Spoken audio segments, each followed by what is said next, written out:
I don't get how people are saying that Dune Part 2 is not good. I mean, it is true that Dune Part 2 is not good. It's fucking incredible. I mean, shit, it's more incredible than The Incredibles and Hulk himself. Like, you remember Michael Jackson in the Thriller music video? Where he's smiling and stuff? That was me watching Dune Part 2, minus the popcorn. And also minus, having a girlfriend. Anyways, let's think about, some cons for this movie. Christopher Walken as the Emperor, I mean, he's good enough. He's not great and he's not bad. And the same kind of goes for Florence Pugh as Princess Irulan. Anyways, that's it for the bad. Let's get to the good.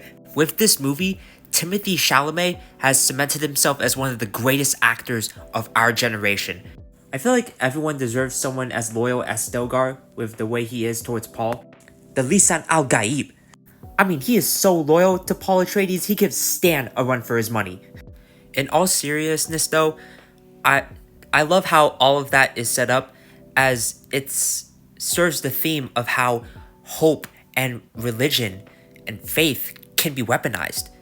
Especially with how, like, the Fremen, end up, following Paul throughout the movie.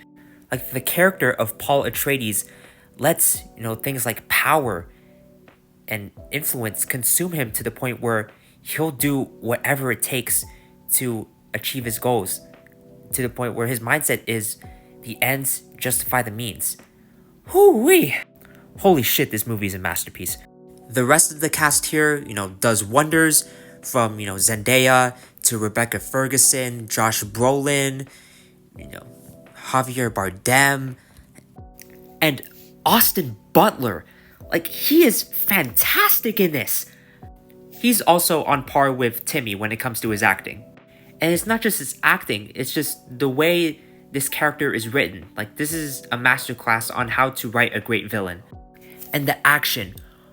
Oh my god, every time an action scene was shown on screen, like, my mouth visibly dropped like this.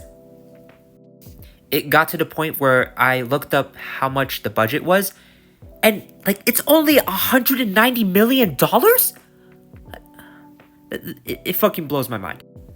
I think I've covered, like, most of the main points, but this is the kind of film where you can talk about it for hours and hours and hours, whether it's reviewing or with someone else who loved the film as much as you.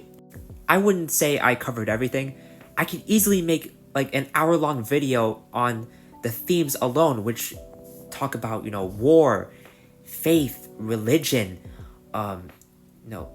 political, scheming, etc. Like, I can make an hour-long video on all of those themes alone, and that still wouldn't be covering the surface. This is an easy 10 out of 10 for me, and if you loved the first Dune as much as I do, then it will be an easy 10 out of 10 for you as well.